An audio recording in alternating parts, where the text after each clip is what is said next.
Prends une minute, questionne-toi. Souhaites-tu élever la prochaine génération de leaders ou de dictateurs ? Je pense sincèrement que le futur se construit dès aujourd'hui, dans chaque mot que nous prononçons, dans chaque geste que nous faisons, mais surtout dans la manière dont nous élevons puis éduquons nos enfants. Salut à toi, bienvenue dans la saison 2 d'Ensemble Impactons Demain, renommée pour l'occasion Ensemble Impactons Demain Éducation, le podcast dédié à l'éducation positive. Chaque semaine, j'explore avec toi les facettes d'une parentalité saine, des façons innovantes d'accompagner nos enfants, afin que nous, parents, professionnels, société, nous impactions positivement l'avenir. Alors je suis Vincent Lopez, coach professionnel certifié spécialisé en éducation et en parentalité positive.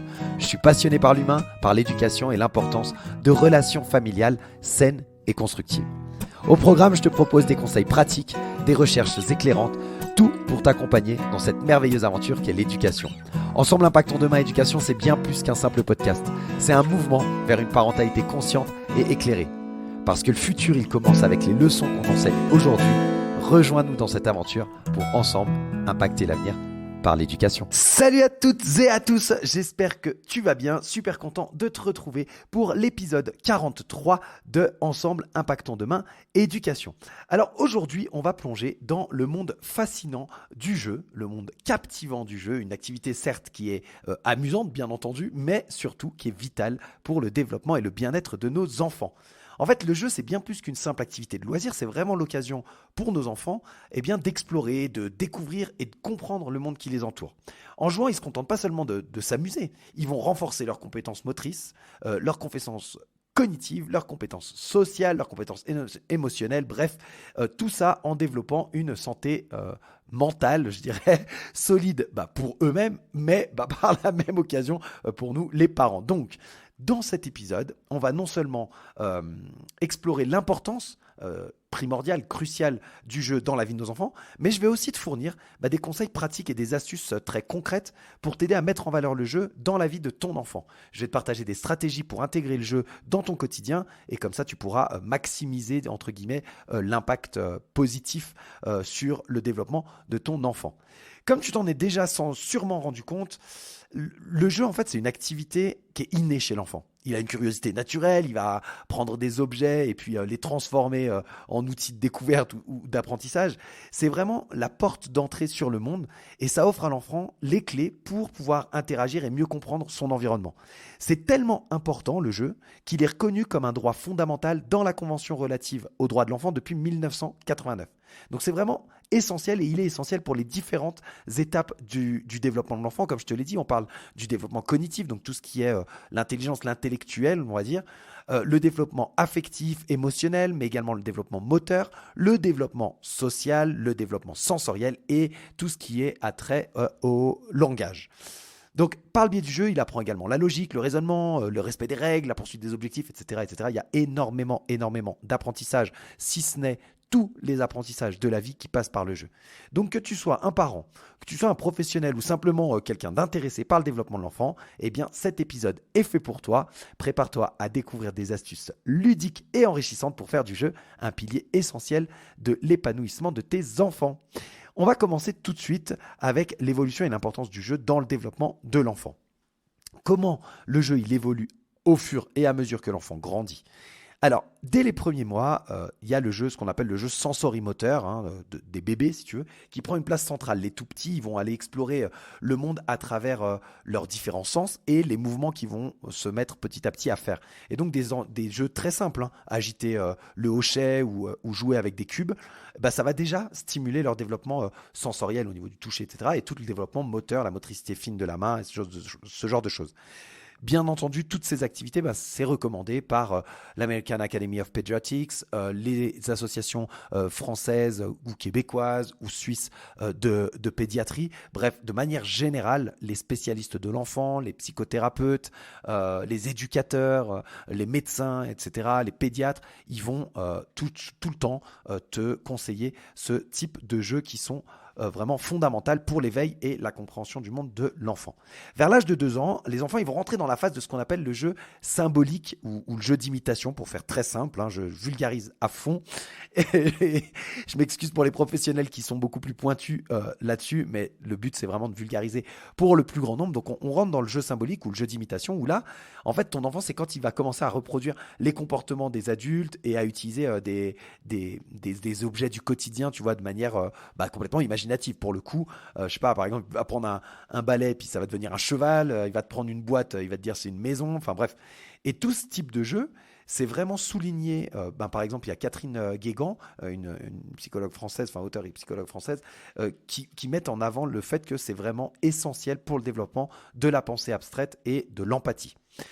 Donc, je t'encourage vraiment à mettre en place des jeux d'imitation en mettant à disposition, par exemple, tu mets des déguisements à disposition de ton enfant, tu lui mets des petites cuisines, tu lui mets des outils de bricolage pour enfants, j'entends, enfin bref.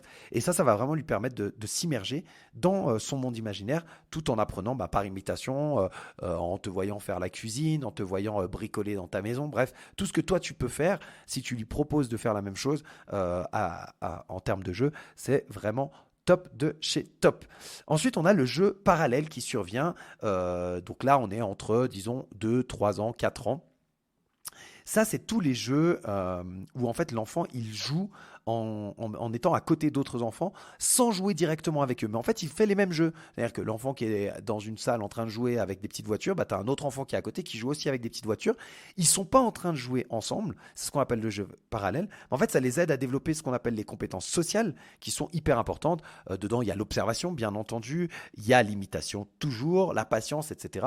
Et une très bonne stratégie pour que tu puisses aider ton enfant à développer ce genre de jeu facilement s'il n'a pas de frères et sœurs par exemple, ou qu'il ne fréquente pas encore tu vois, une crèche, une garderie, un jardin d'enfants, enfin appelle ça comme tu veux, on est plutôt dans des enfants d'âge préscolaire, hein. Eh bien c'est d'aller jouer au parc tout simplement. Tu vas au parc, dans des parcs publics, près de chez toi tu dois en avoir, c'est quasiment certain, il y en a partout maintenant, donc tu peux aller trouver dans des endroits comme ça, eh bien des endroits où ton enfant va pouvoir être encouragé pour ce type d'interaction, je dirais.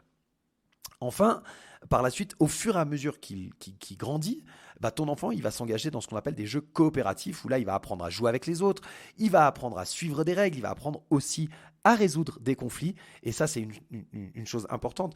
Lorsque tu vois ton enfant jouer et qu'il rentre en conflit avec un autre enfant, eh bien, n'interviens pas tout de suite. Très souvent, en fait, l'intervention de l'adulte, elle envenime en fait les relations entre les enfants. Si tu le laisses faire, la plupart du temps, ils arrivent à résoudre ça par eux-mêmes et c'est une source d'apprentissage énorme. Donc, j'encourage vraiment les parents à laisser les enfants faire, toujours en sécurité. Vous pouvez avoir un œil dessus, bien entendu, s'ils viennent à se taper dessus, vous pouvez peut-être intervenir, mais n'intervenez pas de manière trop prématurée. Les enfants savent le gérer très bien eux-mêmes et c'est une source d'apprentissage génial, vraiment c'est top.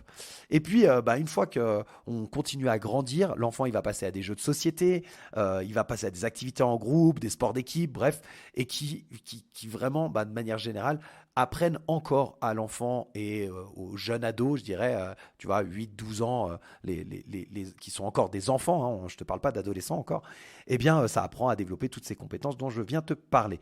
Donc n'hésite pas, si tu as des amis qui ont des enfants du même âge que le tien, d'organiser des après-midi de jeux en famille avec tes amis. Tu peux aussi organiser des jeux juste au sein de ta famille, des petits jeux de société, et tu joues avec les enfants, toi avec tes enfants ou avec ton enfant.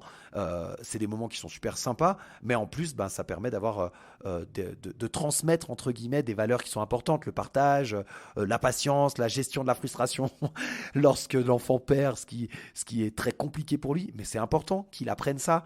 Bref, toutes ces choses-là, c'est des choses qui sont simples à mettre en place, mais vraiment qui vont te permettre de passer des bons moments et qui vont aider ton enfant en fait dans ses apprentissages. On va passer maintenant plutôt aux côtés des différents types de jeux pour que tu puisses te rendre compte que chaque type de jeu a ses propres apprentissages pour tes enfants. Il y a des bénéfices qui sont uniques, dans les étapes du développement de l'enfant. Donc on va commencer par les jeux de construction, tu vois, les blocs de construction ou tu vois style Lego pour ne citer que. C'est pas seulement un passe-temps en fait, c'est que c'est vraiment ils développent, je te disais tout à l'heure, la motricité fine. Donc ce côté où ils touchent, ils vont bouger leurs doigts, etc. Ils apprennent à résoudre des problèmes et ils apprennent aussi tout ce qu'on appelle la pensée spatiale, tu vois, à comment les choses se positionnent dans l'espace. Et ça, quand l'enfant il va construire une tour ou quand il va construire un pont avec des blocs, bah, il va apprendre aussi tout ce qui est les principes de base de la physique, quoi. Quand c'est trop haut, ça tombe, tu vois, ou l'ingénierie de manière générale. Bref, il va apprendre tout ça en faisant ces jeux. Donc, encourage ton enfant à participer à des défis de construction, tu vois. Qui est-ce qui va faire la tour la plus haute ou qui est-ce qui fait le pont qui tient le mieux. Ça va stimuler sa créativité, ça te permet de passer un bon moment avec lui de manière ludique et en plus, eh bien, ça lui apprend quelque part un petit peu ce qu'on appelle la compétition saine, c'est-à-dire, tu vois, il va jouer en compétition contre toi ou contre ses frères et sœurs. Un autre type de jeu qui est très important, on en a parlé dans le jeu symbolique par exemple, c'est ce qu'on appelle les jeux de rôle et qui peuvent durer très longtemps. Il y a même des adultes qui se mettent dans des jeux de rôle encore. Mais au niveau de l'enfant, c'est vraiment crucial ce type de jeu pour le développement social et émotionnel de l'enfant. Quand il se met dans l'impôt d'un personnage, que ce soit, je sais pas, un médecin ou un super-héros ou un pompier, enfin bref, tu vois, tous ces métiers que les enfants aiment bien représenter, bah, il apprend à comprendre et à exprimer des émotions qui ne sont pas vraiment les siennes. Il apprend de nouveau à résoudre les conflits et il apprend aussi à développer l'empathie quand tu vois, il joue à sauver le monde ou des choses comme ça. Il va se mettre dans la peau de son personnage. C'est vraiment quelque chose qui va l'aider aussi à enrichir son vocabulaire et à améliorer de manière générale en fait sa communication, tout simplement.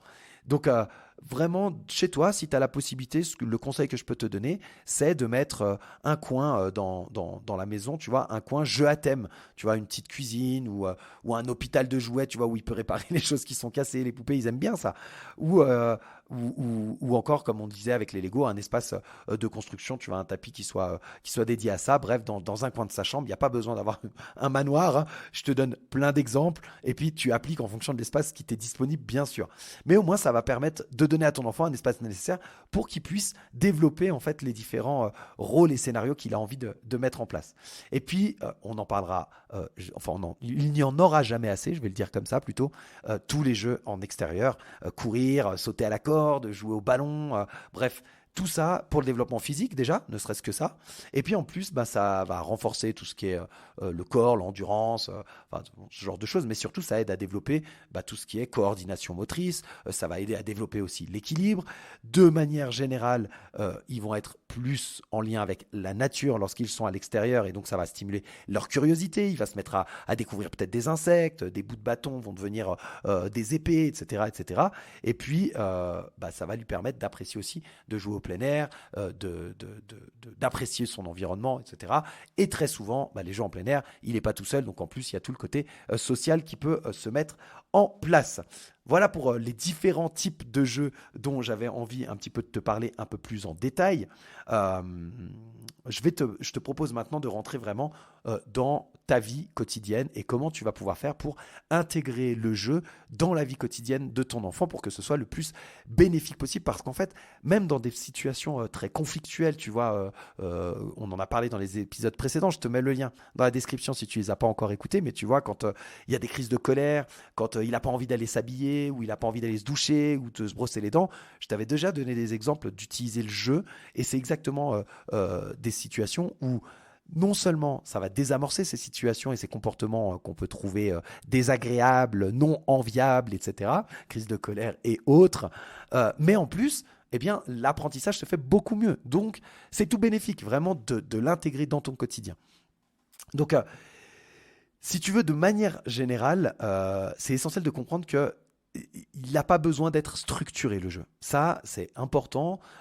Trop souvent, et je le vois très régulièrement avec les parents que j'accompagne, trop souvent, en fait, le parent a envie de mettre une structure, de mettre des règles, de dire ce qu'il faut faire, etc., etc. Il y a un type de jeu dont je t'ai pas encore parlé, et je le gardais pour ce moment-là, qui s'appelle le jeu libre. Le jeu libre, c'est quoi? C'est que l'enfant, il a la liberté de choisir, d'explorer à sa guise, vraiment complètement de faire ce qu'il a envie sans avoir forcément des règles strictes, etc. Donc ça se fait dans un cadre, bien entendu, que tu vas pas lui laisser faire tout et n'importe quoi à la maison. Et encore que, dessiner sur les murs, c'est super cool. Si tu le nettoies après, il n'y a pas de problème en fonction de tes supports et si tu as la possibilité. Ce que je veux dire par là, c'est que tu peux mettre un cadre et lui dire ok, on va le laisser faire un peu de jeu libre pendant un moment, et ce jeu libre il va se faire dans une pièce que tu auras aménagée pour l'occasion de manière exceptionnelle, etc. Bon, bref, peu importe, mais le jeu libre c'est vraiment un moment où l'enfant, puisqu'il peut choisir et explorer vraiment à sa guise, il va favoriser la créativité, ça va favoriser aussi l'autonomie, ça va favoriser aussi tout ce qui est les compétences décisionnelles. Donc c'est vraiment un jeu libre. Le jeu libre, c'est vraiment quelque chose qui va lui permettre de développer encore d'autres compétences et pour lequel il n'y a pas besoin de te prendre la tête à réfléchir à des règles en amont. Et ça, c'est assez chouette. Il suffit d'aménager finalement, de mettre à disposition un certain nombre de jeux, de ne pas les mettre forcément en scène. C'est une des choses qui est importante dans le jeu libre. On induit, lorsque l'on met en scène un jeu, par exemple, si tu as, je sais pas moi, une ferme, une petite ferme avec des animaux, par exemple. Et puis que tu commences à installer la ferme, à mettre les animaux dans une certaine configuration, etc. Tu es déjà en train d'influencer le jeu que ton enfant va faire avec cette ferme. Alors que si tu laisses juste l'élément de la ferme et puis un bac avec tous les personnages qui sont rangés à disposition de l'enfant, il peut se servir, mais il peut très bien aller prendre la ferme, puis derrière aller prendre les petites voitures et jouer, se servir de la ferme comme garage, par exemple, je sais pas, je dis n'importe quoi. Bah pourquoi pas, il y a pas de problème. Il est en train de développer à ce moment-là sa créativité, il est en train de développer ses compétences décisionnelles, de prendre lui-même des décisions sans l'influence de l'adulte. Il est en train de développer son côté autonome et de jouer, de s'occuper sans toi. Et c'est super bénéfique. Donc vraiment, si je peux te donner un conseil là-dessus, c'est dans l'aménagement en fait de sa chambre, par exemple. À partir d'un certain âge, et franchement, dès tout petit, tu peux le faire avec un certain nombre de jeux. Tu n'as pas besoin de les mettre tous à disposition, mais c'est de faire en sorte que les jeux dans la chambre de ton enfant ils soient accessibles facilement pour lui, qu'il puisse les sortir à sa guise. Oui, c'est un peu, ça peut vite être le bazar s'il sort tout, mais ma foi, le rangement peut être fait aussi sous forme de jeu. Donc n'hésite pas à le faire. Et pour les plus grands, quand ils commencent à avoir 5, 6, 8, 10 ans, c'est la même chose, de le laisser au maximum explorer les jeux qu'il a. Et une des astuces, c'est aussi de choisir ce que tu lui offres, ce que tu lui achètes, ce que tu lui procures comme matériel ludique au sens large du terme.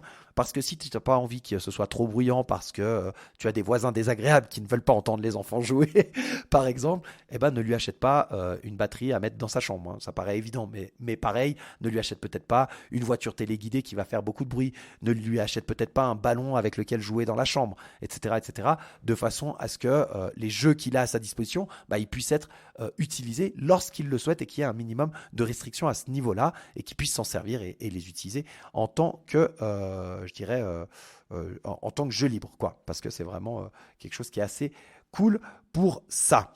De manière générale aussi, le jeu, c'est, comme je te l'ai dit, un outil d'apprentissage. Donc, si tu fais des jeux de rôle pour enseigner certains concepts sociaux ou transformer aussi des routines, tu vois, tu les mets, t'inclus des jeux éducatifs dans ta routine, ça va permettre vraiment à ton enfant de continuer à développer un grand nombre de compétences. Les puzzles, les jeux de société, ça va aider la logique, la réflexion, etc. Enfin, tu vas avoir beaucoup de choses comme ça. Choisis des jeux qui soient adaptés à l'âge et à l'intérêt de ton enfant. Ça paraît évident, mais je préfère le redire quand même. Mais plus ils vont être appropriés, plus au niveau du plan développemental, plus ils vont captiver ton enfant. Voilà, c'est ça que je voulais dire. C'est-à-dire que plus le jeu il est adapté à l'âge de l'enfant, mais à l'âge qu'il a en termes développemental, c'est-à-dire que si ton enfant, tu vois que c'est un enfant qui est très éveillé et qui a envie de faire des jeux qui normalement sont plutôt pour des enfants âgés de 1 ou 2 ans de plus, ou à l'inverse de 1 ou 2 ans de moins, il n'y a pas de souci. Au contraire, trop stimuler l'enfant, lui donner des jeux qui ne sont pas encore adaptés à son âge, ça va, finalement, c'est contre-productif. Il y a un concept qu'on appelle en développement de l'enfant qui s'appelle la zone proximale de développement. Je te mets comme d'habitude des liens dans la description pour que tu puisses aller creuser le sujet si tu le souhaites. La zone proximale de développement, ça marche bien sûr dans le développement de l'enfant, mais ça marche pour tous les êtres humains. En fait, c'est la zone dans laquelle l'apprentissage, la tâche que tu as à faire, elle est compliquée pour toi, mais elle est accessible. Eh bien, c'est là que tu apprends le plus. Quand c'est trop facile, au bout d'un moment, tu te lasses. Quand c'est trop difficile, au bout d'un moment, tu abandonnes. Et donc, quand tu es dans cette zone proximale de développement, eh bien, tu vas apprendre beaucoup plus. Et c'est valable pour tout et c'est valable dans le jeu. Donc, si le jeu que tu offres à ton enfant, il est trop complexe pour lui, il va abandonner au bout d'un moment, ça ne va pas l'intéresser. Et puis s'il est trop facile, il va très vite s'en lasser parce qu'il n'y aura pas assez de stimulation pour lui. Donc il faut trouver vraiment par rapport à ton enfant, par l'observation, et voir ce qui lui plaît le plus. Et bien sûr, eh bien, comme je te l'ai dit tout à l'heure, le jeu, ça reste une occasion de passer du temps de qualité avec ton enfant. Les jeux de société en famille, les activités, tu vois, comme la musique par exemple, ou l'art, faire des dessins, des peintures, bref, toute activité créative. Ou même d'aller dehors, faire du vélo avec ton enfant, aller te balader avec lui et jouer dans la nature avec lui. C'est vraiment des excellentes façons de renforcer en fait ces liens familiaux tout en s'amusant et en passant du bon temps. Donc planifie des soirées de jeux en famille, des activités à l'extérieur le week-end. Ça va te créer non seulement des souvenirs précieux, mais en plus ça va enseigner à ton enfant eh bien, la valeur entre guillemets du temps passé ensemble. Et en tout cas à mes yeux, ça fait partie des valeurs qui sont importantes. Voilà, j'ai fait un peu le tour bien de l'importance du jeu et j'ai essayé de te donner un maximum de pistes pour que tu puisses mettre en place un certain nombre de choses au sein de ton quotidien. J'espère que tu auras trouvé inspiration et conseils dans cette exploration de l'importance du jeu chez l'enfant. C'est pas seulement une manière pour les enfants de passer le temps, vraiment c'est important et c'est le message que je voulais te faire passer. C'est vraiment un outil qui est essentiel pour leur développement global, pour leur épanouissement émotionnel, social, cognitif, physique, etc. Tout ce que je t'ai redit. Rappelle-toi que chaque jeu, chaque rire, chaque moment de découverte, bah ça joue un rôle crucial et primordial dans le voyage en fait qu'est l'enfance. Essaye de te souvenir toi comment tu vivais les choses petits et les choses dont tu te rappelles. Très souvent, il y a du jeu derrière. Très très souvent. Et donc, en tant que parent, en tant que professionnel, notre rôle, c'est vraiment de fournir un environnement qui soit riche et stimulant, mais pas trop, à juste titre, disons, où le jeu, il peut prospérer et où nos enfants, ils peuvent apprendre à grandir, apprendre à explorer, etc. Et apprendre, quoi, tout simplement. Donc, je t'encourage vraiment à prendre le temps de jouer avec tes enfants, de découvrir avec eux aussi et de créer des moments qui sont drôles. Enfin, quand tu passes, nous, on joue beaucoup aux jeux de société maintenant, les enfants sont plus grands, donc je peux jouer aux jeux de société avec eux et vraiment, on passe de très très bons moments. Et puis il y a des moments qui sont plus compliqués quand le petit y perd et qu'il y a de la frustration ou des choses comme ça. Mais ça crée quand même des moments inoubliables et c'est des opportunités qui sont géniales pour renforcer en fait ces liens qu'on développe au sein de la famille et soutenir en plus le développement de notre enfant. Donc une fois encore, c'est tout bénéfique. Allez, n'hésite pas à partager tes expériences et tes idées de jeu dans les commentaires, pourquoi pas, avec quel jeu tu joues, quelles sont les activités que tu aimes. Donc, partage-nous ça dans les commentaires, sur les réseaux sociaux aussi. Tu le sais, ta participation, elle enrichit tout le temps la communauté et c'est comme ça qu'on va s'aider entre parents à trouver des nouvelles façons d'incorporer le jeu dans la vie de nos enfants. Merci d'avoir écouté l'épisode jusqu'à la fin. J'espère que tu as pris du plaisir, comme moi j'ai pris du plaisir à le construire et à te le partager aujourd'hui. Je te retrouve la semaine prochaine pour un autre sujet sur l'éducation et la relation parent-enfant. Et en attendant, je te souhaite de jouer, je te souhaite d'explorer, je te souhaite de créer plein de souvenirs avec tes enfants et de bons moments. Et je te souhaite surtout une très bonne semaine. À la semaine prochaine, bye bye.